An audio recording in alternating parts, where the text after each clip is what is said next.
রাইসা রাতুল কই? আরে সৎমার লগে খাইব না।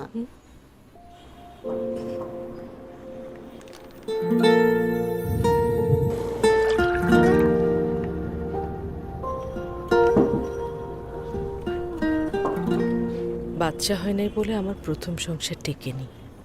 ডাক্তার বলেছে আমি সন্তানের জন্ম দিতে পারবো না, কিন্তু মা হতে পারবো না সে কথা কখনো বলেনি।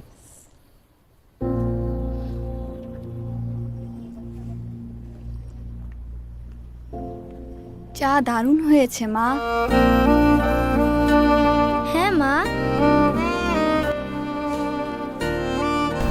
আমাদের সম্পর্কগুলো এভাবে ভালোবাসায় ভরে উঠুক ইস্পাহানি মির্জাপুর চায়ের শ্রেষ্ঠ ব্লেন্ডের অনন্য স্বাদে। চা মানে লাইফটা ভরপুর, চা মানে ইস্পাহানি মির্জাপুর।